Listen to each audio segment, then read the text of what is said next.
बाबा रामदेव ने इस सोसाइटी को 2016 में किसी बिल्डर से साठ गांठ करके खरीद लिया और धीरे धीरे करके सारे घरों पे कब्जा कर लिया, सारे तोड़ दिया। आज हमारे 5 घर वहाँ पे बचे हुए हैं और वहाँ यूनिवर्सिटी बन के खड़ी हो गई और यूनिवर्सिटी चल रही है।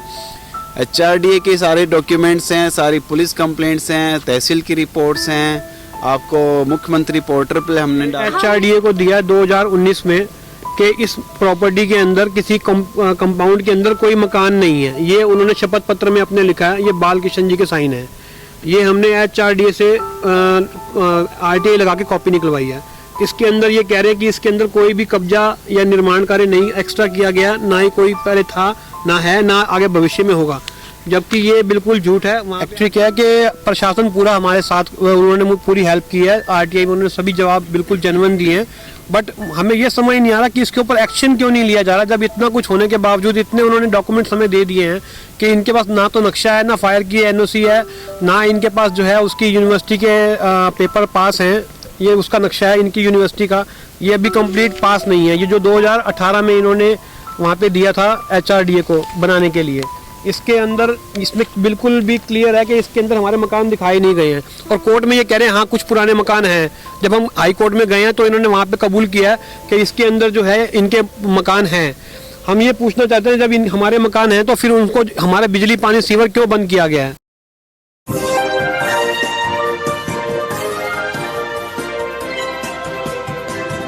नमस्कार, आदाब, मैं खुशबू अख्तर। 2014 के बाद भारतीय जनता पार्टी एक आधुनिक भारत की बात करती आई, आधुनिक हिंदुओं की बात करती आई, और तो और हिंदुओं के विकास की बात करती हुई आई है। लेकिन अक्सर ये बोला गया कि 80% 20 की राजनीति है, 80% 20 को लेकर तमाम भारत की तस्वीर बदली हुई है और मुसलमान डरा हुआ है। लेकिन आज कुछ और दिखाने आई हूँ। रामदेव का नाम आपने सुना होगा, पतंजलि का नाम आपने सुना होगा, और उनके आधुनिक भारत और आधुनिक हिंदू और देश के निर्माण की बात आपने सुनी होगी। आज कुछ पीड़ित लोग मेरे साथ मौजूद हैं जिनसे हम ये नहीं पूछेंगे कि हुआ क्या है।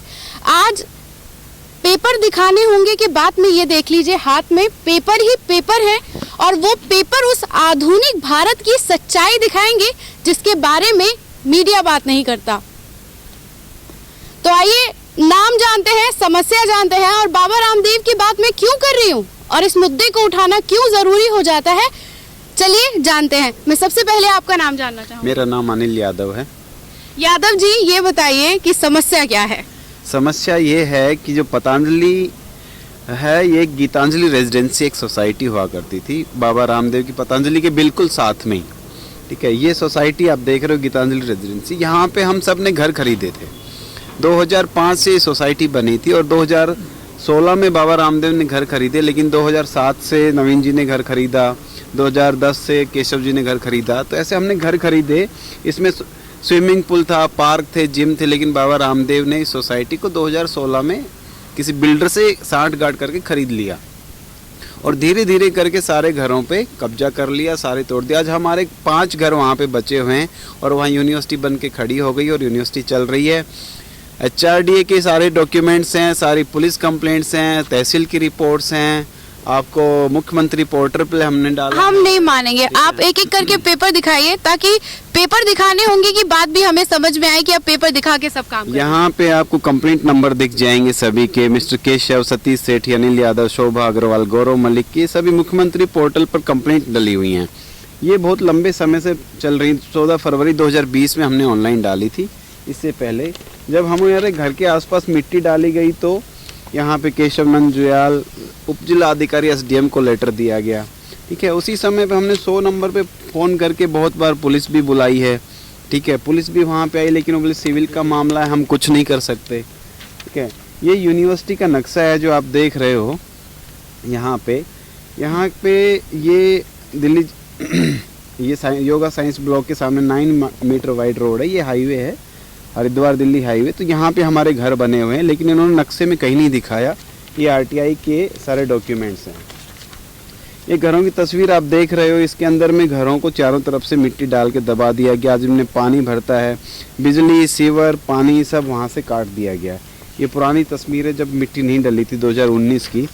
ऐसा हाल होता है घरों का। आप देखिए पानी भरता है चारों तरफ में, और अब कंक्रीट का रोड डाल दिया। गेट देख रहे हैं आपको, ये बिल्कुल अंदर चला जा चुका है घर के अंदर, मतलब कि आप घुस भी नहीं सकते। आज घरों की ये हालत है। बाकी हमने HRDA को कंप्लेंट दी हैं, और सारे डॉक्यूमेंट्स आप देखेंगे तो इसके अंदर में। बाकी नवीन जी आपको कुछ डॉक्यूमेंट्स दिखाना चाहेंगे इसके बारे में जो इनके पास RTI से आए। जी नवीन जी, मैं वो सारी RTI के बारे में हम जानना चाहेंगे क्योंकि आरोप गंभीर है और मीडिया इसलिए भी बात नहीं करता क्योंकि उनके पास मोटे मोटे एड्स पहुंच जाते हैं। तो 5 घरों के बारे में वो बात इसलिए नहीं करेगा ताकि उसके एड्स रुक जाएं। तो क्या क्या RTI आपने लगाए हैं, ये मैं कहूँगी कि आप एक बार हमारे कैमरा में दिखाएं। ये बाल किशन जी का एफिडेविट है जो इन्होंने HRDA को दिया 2019 में कि इस प्रॉपर्टी के अंदर किसी कंपाउंड के अंदर कोई मकान नहीं है। ये उन्होंने शपथ पत्र में अपने लिखा है, ये बाल किशन जी के साइन है। ये हमने HRDA से RTI लगा के कॉपी निकलवाई है। इसके अंदर ये कह रहे हैं कि इसके अंदर कोई भी कब्जा या निर्माण कार्य नहीं एक्स्ट्रा किया गया, ना ही कोई पहले था, ना है, ना आगे भविष्य में होगा, जबकि ये बिल्कुल झूठ है। वहाँ पे आज भी हमारे मकान है। जब हमने वहाँ पे इनके ऊपर केस किया और उसके बाद जो है इनके राजू वर्मा जो इनका ऑथराइज पर्सन है उसने भी ये बात कही कि इसके अंदर किसी का मकान नहीं है। बट जैसे ही हमने केस किया तो इन्होंने माना कि हाँ कुछ पुराने मकान वहाँ पर चल रहे हैं, जबकि इनके दोनों के शपथ पत्र, चाहे बाल किशन जी हो चाहे राजू वर्मा हो, दोनों के जो शपथ पत्र है दोनों झूठे हैं। इन्होंने कोर्ट को झूठ बोला कि इसके अंदर कोई मकान नहीं है। ये रिपोर्ट्स हैं 2018-2019 की HRDA की, ये भी RTI से निकलवाई हुई है। इसके अंदर ये जो इंजीनियर थे वो अपने सचिव साहब को लिखते रहे हैं कि ये जो है, जो इन्होंने नक्शा दिखाया है उस हिसाब से पतंजलि यूनिवर्सिटी नहीं बन रही है।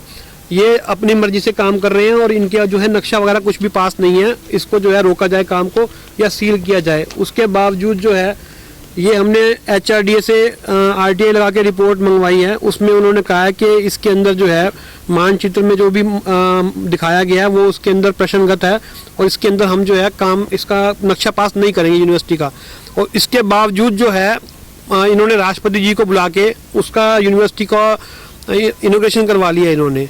और वो जो है इसके अंदर ये NOC है फायर की। इनके पास कोई भी NOC नहीं है फायर की। आज वहाँ पे कोई लिफ्ट में प्रॉब्लम हो जाती है, आग लग जाती है, कुछ हो जाता है, तो इसका जिम्मेदार कौन सी डिपार्टमेंट होगा ये आज तक नहीं पता चला कि किसकी शय के ऊपर इतना बड़ा इन्होंने कंपाउंड जो ये चला रहे हैं, किसकी शय पे चला रहे हैं। ये कॉपी है 6,92,00,000 रुपए की पेनल्टी HRDA ने बाबा रामदेव को लगाई है।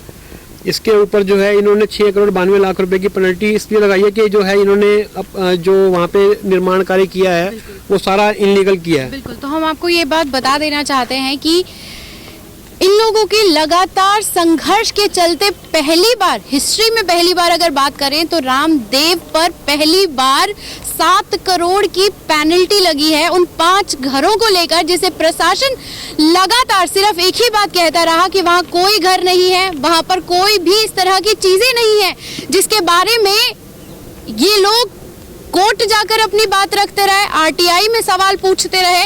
लेकिन प्रशासन का जो घोटाला है वो यहाँ पर पूरी तरीके से बेनकाब होता है कि वो साफ कहता है कि कुछ नहीं है, वो साफ कहता है कि यहाँ कुछ नहीं है, यहाँ कभी कुछ था ही नहीं। तो जो ये यूनिवर्सिटी बनी है, जो आधुनिक भारत की बात करती है, बच्चों के निर्माण के साथ साथ उनके उज्जवल भविष्य की बात करती है, लेकिन वो 5 घर इनको दिखाई नहीं देते। हम आगे जानते हैं कि प्रशासन के रवैये में जो पहली बार ये 7 करोड़ की पेनल्टी लगाई गई है, इसके बारे में हमारे दर्शकों को आप तफसील से बताएं।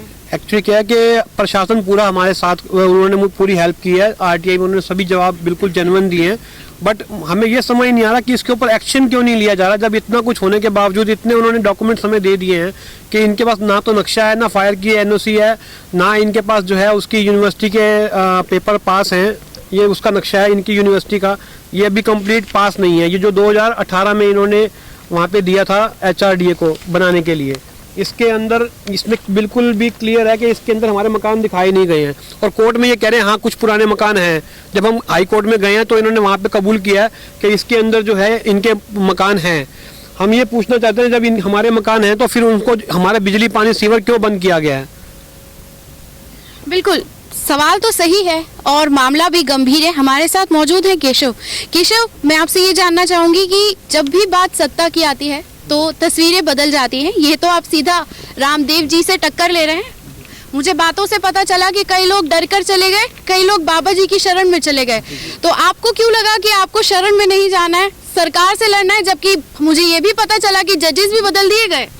मैम ये कहना चाहता हूँ आपके माध्यम से कि यहाँ पे हरिद्वार रुड़की डेवलपमेंट अथॉरिटी ये कहती है कि ये सब कुछ इनलीगल है, लेकिन इसके ऊपर ना कोई भी बंदा एक्शन लेने के लिए क्यों नहीं आता। वो कहते हैं इसके ऊपर डीएम साहब, एसडीएम साहब इसके ऊपर ना एक्शन लेंगे। वो कब लेंगे हमें पता नहीं चला। 2020 से ये हमारी सारी एप्लीकेशन, जो हमारी कंप्लेंट्स वगैरह ये सब हैं, इसमें सब कुछ सारे कहते हैं कि हाँ ये अनऑथराइज है, सब कुछ गलत हो रहा है सब कुछ, लेकिन कोई हमारा साथ क्यों नहीं दे रहा है। मैं ये प्रशासन से पूछना चाहता हूँ ये कब तक क्यों हमारे साथ ऐसे 3 CM चेंज हो चुके हैं, अब भी हमारे को इसका वो नहीं है। और उस केस में कितने जजेस हैं जो अब तक बदले गए? 3 जजेस चेंज हो चुके हैं। पहले हाई कोर्ट में 3 जजेस चेंज हो गए हैं और सिविल कोर्ट में 2 जजेस चेंज हो गए हैं। प्रशासन का क्या कहना है? मैम प्रशासन तो यही कहती है कि आपको जब बाबा ने ये बना लिया तो कोई बात नहीं, ये तो अब कोर्ट में चला गया मैटर, तो कोर्ट देखेगा इसको। मैम मैं ये कहना चाहता हूँ कि इस पद पे कोई ऐसे बंदे रहने चाहिए जिनके पास कोई अथॉरिटी नहीं है कि इसको क्या करना है। मेरे को आप एक बार बताइए, जब इतना राजस्व हम सरकार को देते हैं, हमारी रजिस्ट्री, दाखला खारिजा सब कुछ है, तो हम कोर्ट में क्यों जाएं? ये तो प्रशासन, डीएम साहब को, एसडीएम साहब को, आज की डेट में अगर हम रुड़की या कहीं पे भी हरिद्वार में 1 ईंट भी बाहर लगाते हैं तो प्रशासन के बंदे आके कहते हैं आपने कई लेंटर, कई बिल्डिंगें तोड़ दी इन्होंने। तो यहाँ बाबा जी ने उनको कौन सी गुट्टी खिलाई है, क्या पिलाया है, ये मुझे समझ नहीं आया। ये इन्हें समझ में नहीं आया, लेकिन धांधली के साथ साथ क्या हुआ है वो आपके सामने है और इसके बारे में आपसे कोई बात नहीं करेगा, इस बात पर भी गौर रखिएगा। मैं आपसे जानना चाहूंगी कि अभी की जो करंट सिचुएशन है आपके केस को लेकर वो क्या है? करंट सिचुएशन कोर्ट में चल रहा है। प्रशासन, जैसे केशव जी ने बोला कि हाथ खड़े कर दिए कि आपका केस तो कोर्ट में चल रहा है, हम क्या कर सकते हैं। लेकिन इतना सारा, अगर सारे केस का फैसला कोर्ट ही करेगा हिंदुस्तान में, तो फिर लोकल लेवल पे डीएम, एसडीएम ये सब क्या करेंगे, जिला न्यायाधीश क्या करेंगे। इन्होंने रजिस्ट्री जब करवाई तो उसमें क्लियर लिखा कि हमारे मकानों को नहीं छेड़ा जाएगा। जब इन्होंने बिल्डर से लिया तो बिल्डर ने भी क्लियर लिखा था कि हम इनके मकानों की स्थिति यथावत रहेगी। ये बिल्डर से लिए हुए जब इन्होंने रजिस्ट्री करवाई है कोर्ट में, ये कोर्ट में पेपर है, ये आरटीआई से निकलवाए हुए पेपर है कोर्ट में, ये बाबा रामदेव की रजिस्ट्री है। इसके अंदर क्लियर लिखा कि जो पुराने 18 मकान हैं उनकी स्थिति यथावत रहेगी, इसके बिजली, पानी, सीवर, रोड आप नहीं छेड़ेंगे। जिसके बावजूद इन्होंने सारी रोडें बंद कर दी, बिजली के सारे खंभे उखेड़ दिए, पानी के सारे कनेक्शन काट दिए, पीछे के जो दरवाजे थे उन पे 8-8 फुट 7-7 फुट मिट्टी डाल के इन्होंने पूरे आने जाने के रास्ते ही बंद कर दिए कि ना तो ये अपने मकान में जा सकेंगे, ये अपने आप छोड़ के भाग जाएंगे। एक सवाल बनता है, क्योंकि समस्या को जानने के बाद एक ही बात दिमाग में आती है, जहाँ प्रशासन मजबूती स्टैंड के साथ खड़ा हो, सत्ता उनकी है, सियासत उनकी है और पावर भी उनके पास है, कहाँ से आई इतनी हिम्मत ताकि आप उनके खिलाफ खड़े हो सके? देखिए, ये तो होता ही है कि सबको पता है कि 2014 के इलेक्शन में भी बाबा रामदेव बीजेपी के साथ थे, उनकी सरकार है, तो उनके भी बहुत सारे इंटरव्यू में देखा है कि मोदी सबसे पहले उनसे मिलते हैं, जाते हैं। उनकी यूनिवर्सिटी का भी, आचार्य कुलम का भी उद्घाटन किया सरकार ने ही। राष्ट्रपति जी को हमने कितनी मेल लिखी, कितने लेटर लिखे कि हमारे घर हैं वहाँ पे, आप मत जाइए, लेकिन फिर भी वो गए वहाँ पे, उन्होंने महामहिम जी ने उद्घाटन किया। तो ये हमें थोड़ा सा खला कि हमारे घर होने के बावजूद उनको ढक दिया गया और हमें वहाँ जाने भी नहीं देते, गेट पे रोक लेते हैं। तो इसके लिए हमें भविष्य में कोर्ट से भी ये मांग करनी होगी कि प्रोटेक्शन दिया जाए।